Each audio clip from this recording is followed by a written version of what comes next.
How is it possible that you very well could have been a victim of the nation's largest armed robbery? I'll explain how and the surprise on who committed this heinous act as we explore.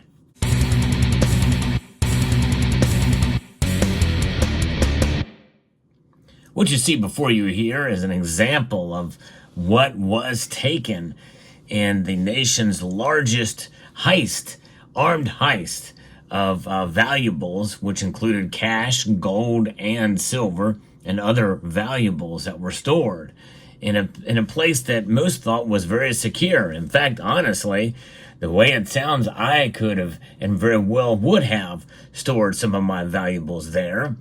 But that's the nature of what a counterparty risk involves. But nonetheless, the perpetrator of this crime is an organization you wouldn't suspect of doing such a thing. Now, for those of you familiar with this channel, this story may sound a little familiar to you because I've reported on it several times in the update of the case. Well, there is an organization called Institute for Justice, and they have posted a video, which I'm going to link in the description of this video. And when you hear this video, it will anger you tremendously because it just confirms that, yes, indeed, the three-letter agencies here in the United States, indeed, have become and are corrupt. Because this happened back in March of 2021, and there was a private security deposit company in Beverly Hills, California. It was broken into with hundreds of boxes and indiscriminately seized at gunpoint, the contents collectively worth over $100 million. And you very well could have rented a box from this place. You never know. Many of my viewers actually are in California, so the chances of you having been a victim or could have been a victim of this is greater than those living in other areas of the country. But still, it could still happen to you, especially considering that most of the three-letter agencies in this country run free. I'm talking about the FBI. The people who took the property were FBI agents. That's right, and this is something else. I tell you, and this organization was founded in 2011. And they were under investigation for criminal activity, financial crimes and the like, and fraud. And so they had sent up and did a seizure. And they were essentially going to just go in and look at the contents to see and be able to parse out what was considered, innocent victims or innocent folks who had rented the safe deposit boxes and returned those items back to the individuals. But they didn't do that. They seized them.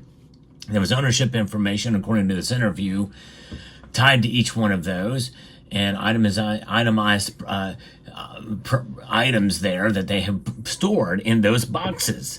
But the FBI didn't do that. They indiscriminately went through and seized the contents, put them all together, and they did not keep record of what was in there, whereas some of the content owners did keep a record of what was inside of those boxes. Many of them contained silver coins and gold coins, and many of them were bullion coins back in this date, 2021, when this began.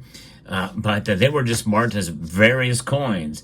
Not very good record keeping, indeed. And so people were contacting law firms in the area, knowing that they were going against the FBI, filing it as John Doe, because they were kind of scared of the repercussions. That's a shame that we live in a country now where you have to be afraid of these three-letter agencies and the FBI that could come after you just for getting what's rightfully yours with no probable cause.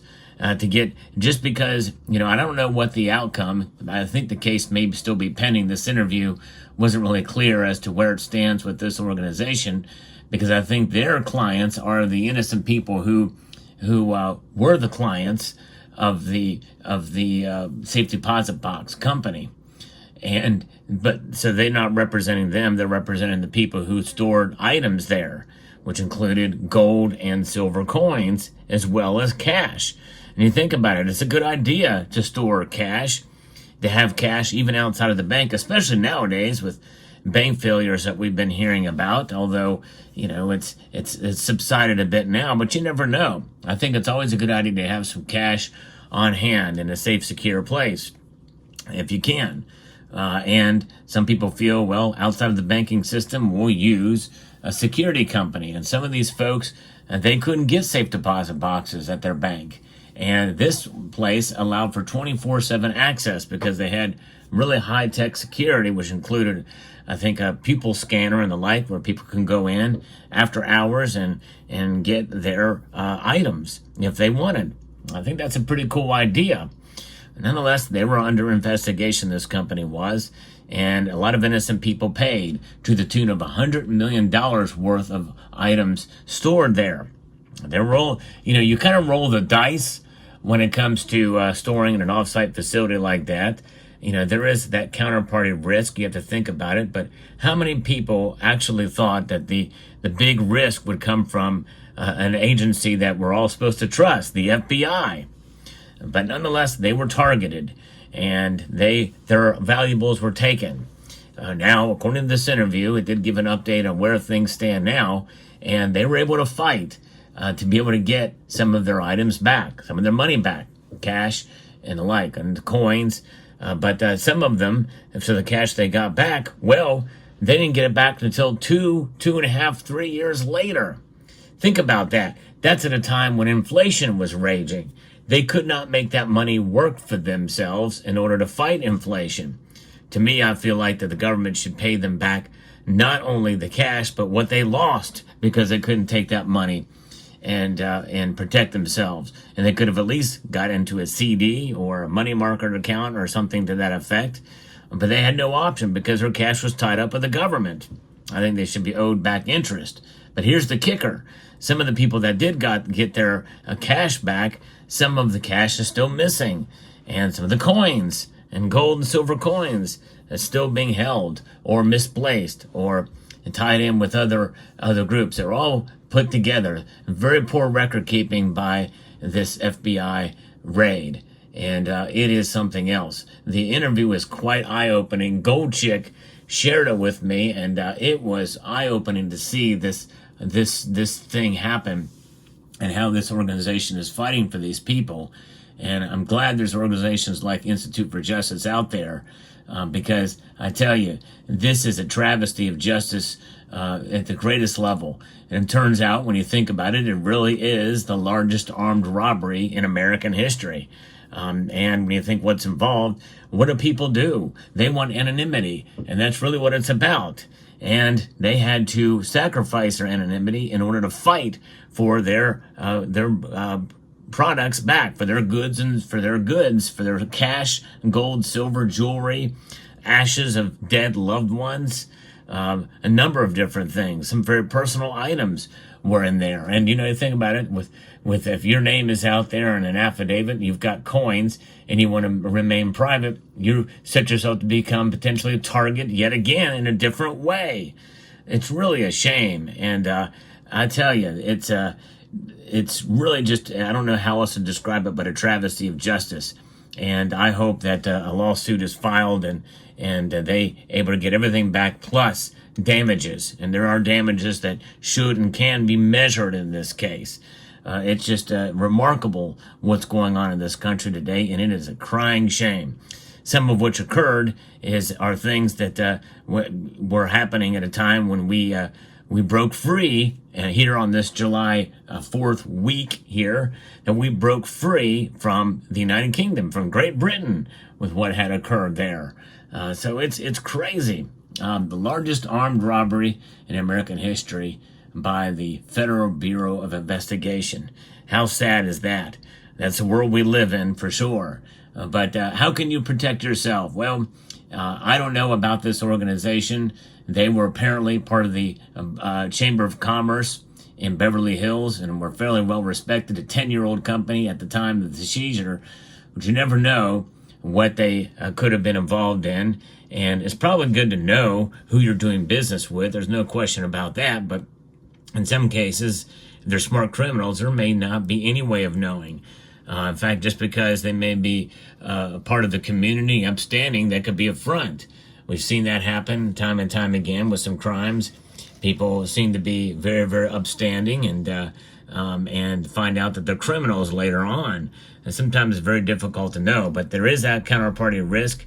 So I think that's a good idea. If you're going to store it somewhere outside of your home, which is definitely a good idea, make sure you have full and complete trust in whoever you are storing it with. Make sure it's secure there as well. But really, in the end, you really can only trust yourself when it all boils down to it when it comes to the brass tacks of it all. And that's a case where, well, you store it on your own and you get the best level of security possible. I just recently did a video about that.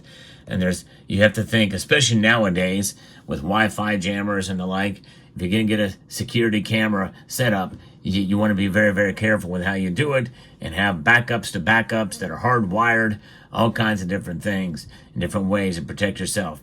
Mum's the word also if you have precious metals and valuables in your home, and just be word of the wise. That's one of the reasons why we stack gold and silver: anonymity, privacy. That's really what it's about. They don't know what they don't know. And therefore, you can take one of these gold coins, and if you need to sell it quickly, you can do so, and you got cash that you can use for whatever you want.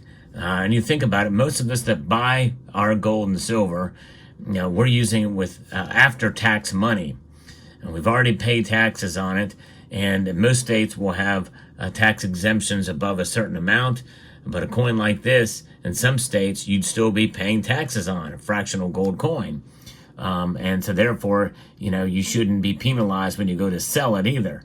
It's ridiculous how they get you coming and going and anywhere in between. And this is one of those in-between situations that people got victimized by their very own government for whom they pay taxes. It's insane. So let me know what your thoughts are on this situation. If you enjoy content like this, where I give you the latest news in the world of precious metal crimes, I have a whole playlist of precious metal crime videos. I hope you will consider subscribing to the channel if you enjoy content like this, and pressing that thumbs up button down there as well if you find value in the content I provide here. And I want to thank Gold Chick again for sending this video to me, this link, and I will link to it in the description of this video.